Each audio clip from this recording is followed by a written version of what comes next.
engage us. My name is Gus Chin. I'm a municipal judge for the city of Holiday in Utah. Good morning, or I guess good afternoon, for me at least, and congratulations on being here on Monday. My name's Andy Levy. I'm a trial lawyer in Baltimore, Maryland, and I also teach at the University of Maryland School of Law. Yeah, good morning and congratulations on making it to the final round. It's nice to see you again. As you may remember, my name is Ben Glickman. I work for the California Attorney General's office, but much more interestingly, I'm an alumnus of this program. I participated in the national finals way back in 1995. So congratulations again. I look forward to chatting. Thank you. Please introduce yourselves. Yes, we are Unit 5 from Team Oregon from Grant High School, and my name is Ella Courtnidge-Dyke. I'm Cia Lavero, and it's an honor to be here. I am Zola Tatum. Hi, my name is Maya Goldberg. I'm Emmy Green. My name is Ben Price, and with us is our teacher, Ms. Dee Pasquale. Lovely. The question for this morning is number 2, reading as follows. 9th juror, the facts are supposed to determine the case. 10th juror, don't give me any of that. I'm sick and tired of facts. You can twist them any way you like. Know what I mean? 9th juror, that's exactly the point this gentleman, he indicates the 8th juror, has been making. Why are juries required to render unanimous decision rather than a majority decision in most criminal cases? To what extent, if any, do jury trials ensure due process as stated in the Constitution and Bill of Rights? To what extent, if any, do jury trials reinforce founding principles? You may begin, please. If the trial depicted in 12 Angry Men had taken place in Oregon or Louisiana before 2020, the jury would have convicted an innocent man. These fictional 12 Angry Men represent how the process of reaching a verdict is delicate. While implicit bias is unavoidable, unanimity in juries provides a safeguard for civil liberties while reinforcing due process rights of the defendant. Oregon and Louisiana originally passed amendments allowing non-unanimous jury verdicts to dilute the power of racial minorities. In Ramos v. Louisiana, the Supreme Court overturned Apodaca v. Oregon and incorporated the 6th Amendment's unanimous jury verdict requirement to the states via the 14th Amendment. We believe that jury unanimity is the surest way to eliminate reasonable doubt in a criminal proceeding and is crucial to a just judicial process. Before modern jury trials, English royalty would regularly abuse their power. Henry III infamously intimidated subjects by his use of the Star Chamber and the courts.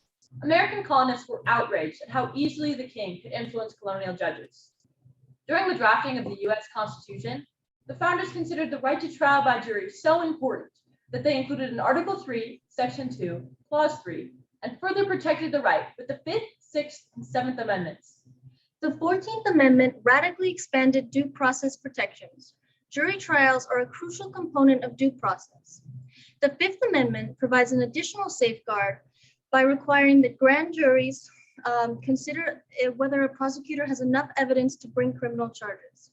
The Supreme Court affirmed the right to an impartial jury in Parker v. Gladden, incorporated the right to trial by jury against the states in Duncan v. Louisiana, and held that juries must have at least 6 jurors in Williams v. Florida. Juries are given immense power. Juries have refused to apply unjust laws. This has protected journalists charged with libel, as seen in the case Crown v. John Peter Zenger. However, this jury nullification can be a tool of oppression, as demonstrated by the acquittal of the white murderers of Emmett Till, despite overwhelming evidence of guilt. Today, most judges around the country instruct juries that they must follow the law. Historically, the right to trial by jury has faced numerous assaults. Peremptory challenges have been used to strike racial minorities and other protected classes from juries, which infringes upon the right of the defendant to a trial by peers. In Batson v. Kentucky, the Supreme Court attempted to end this practice by allowing counsel to dispute challenges they suspect are racially motivated. However, the prosecution may still strike jurors if they can provide a race-neutral reason which the judge accepts, so discrimination can still occur. The right to trial by a jury of peers, along with limited government and popular sovereignty, are our founding principles. Dating back to ancient Greece, trial by jury was aimed to ensure a fair and just verdict. In pre-revolutionary America, colonists were frustrated by English juries that favored the king's opinion. Even before ratification of the US Constitution, numerous state constitutions, including Massachusetts, Virginia, and Pennsylvania, protected the right to a jury trial in both criminal and civil cases. The founders viewed the jury as an important tool for the people to check the power of government. In the words of Thomas Jefferson, "I consider trial by jury as the only anchor ever yet imagined by man, by which a government can be held to the principles of its constitution." Thank you. We are ready for your questions. Thank you. Given what you have advocated in terms of the jury of one's peers, a minor 17 years old charged as an adult who has a jury composed of adults 18 or above, is that truly a jury of his peers, or his or her peers? Minors are not given juries in the United States. However, if this person is being charged as an adult, that definitely seems like a violation of his rights, of his or her rights. Additionally, the phrase "jury of your peers" is misleading. That it was originally used so that nobles were tried by other nobles as opposed to royalty. But a jury of your peers in common practice in America today means a jury of fellow citizens from your community, as held in Taylor v. Louisiana. As stated in Witherspoon v. Illinois, a jury is supposed to represent the conscience of the community. If somebody is even a year older than you, they still have the ability to represent the conscience of the community and act as they're supposed to in a jury. The case Batson versus Kentucky held that although you are not necessarily entitled to a jury of people that look like you, the jury of your peers is more a fair cross-section of the community. So let's talk a little bit about juror secrecy. The Supreme Court has held that an exception to juror secrecy is where there is evidence that the jury was racially motivated. But it also has held that that does not extend to other biases, such as homophobic expressions. Would you open up that standard more and allow more juror evidence about what went on in the jury room? I think secrecy in the deliberation process of juries is very important to upholding the how the process works and making sure it is democratic. But with things like race and biases like homophobia, I think it can be very important to make sure that these are not really affecting the process of the jury deliberation as much. A jury trial is supposed to protect the rights of the defendant. It is not the juror's job to put his or her thoughts and bias into the jury deliberations. They are supposed to be a neutral magistrate in which the defendant can be heard in front of. Personally, I have little issue with expanding the scope of being able to see into jury deliberations, as long as juries are not liable for anything that happens in the jury selection process. They are not personally held responsible for any of that. If, for instance, there is a bias, then a mistrial can be declared and the trial can start over again with a new jury. But the jurors cannot be held responsible because that would have a chilling effect on jury participation. But wouldn't, let me just sort of key on that, and any of you are welcome to follow up, which is, given social media and the fact that a letter to the editor can result in your being, hounded by malicious social media, isn't it unrealistic to think that if juror deliberations were more public, that there wouldn't be a chilling effect? I would like to disagree with my colleague and say that it is incredibly important that these jury proceedings are not visible to the public, because this could, with the existence of social media and differing opinions, this could definitely make it easy for the jurors to face scrutiny from their friends, and more importantly, their jobs. The Sixth Amendment gives right to an impartial jury. Arguably, I do agree with my colleague, Ben, in part, but I also agree with Emmy in saying that if it was public, I don't think the jury would be able to be as impartial as they would be normally. Great. And you're frozen on my screen at least, but we can hear you just fine. So we'll keep going.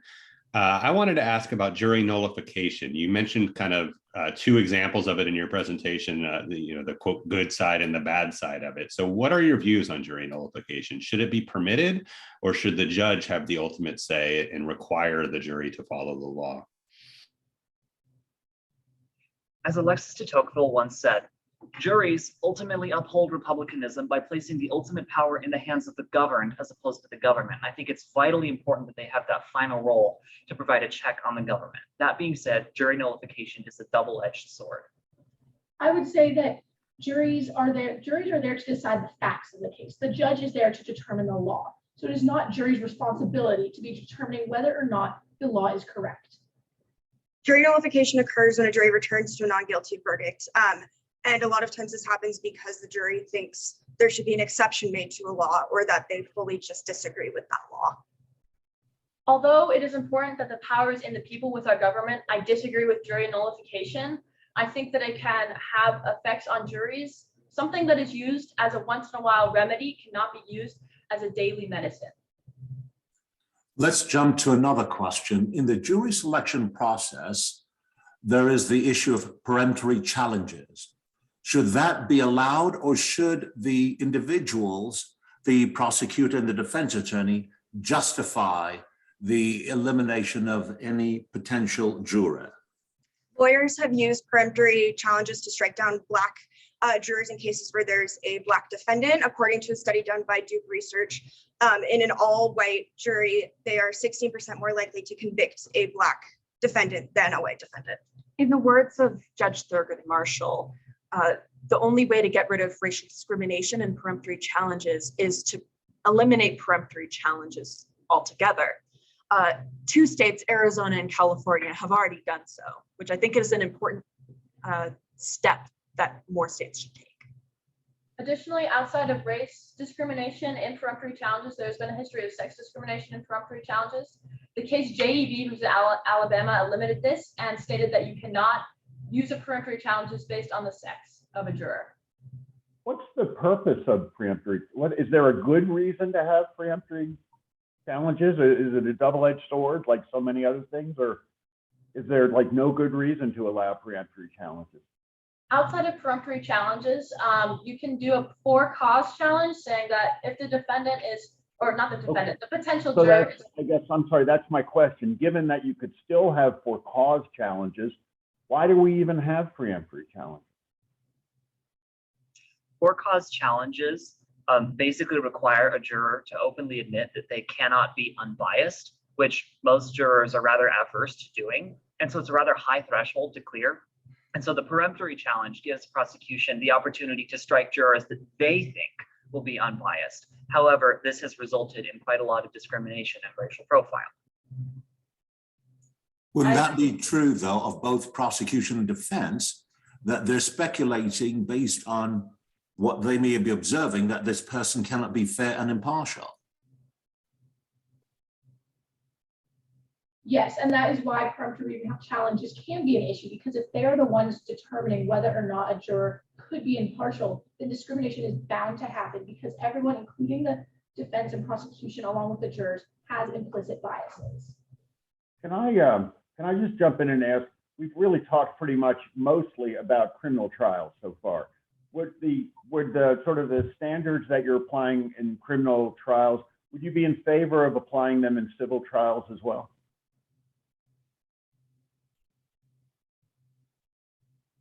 I think yes. I think that although juries can become more complicated in civil trials and they're not used nearly as much as they are in civil trials versus criminal trials, I do think that there should still be a concern for elimination of bias within a jury trial. The Seventh Amendment was drafted by James Madison in order to eliminate governmental power, because he was concerned that a second constitutional convention would occur if the Seventh Amendment was not included in the Bill of Rights. Hypothetically, if a defendant is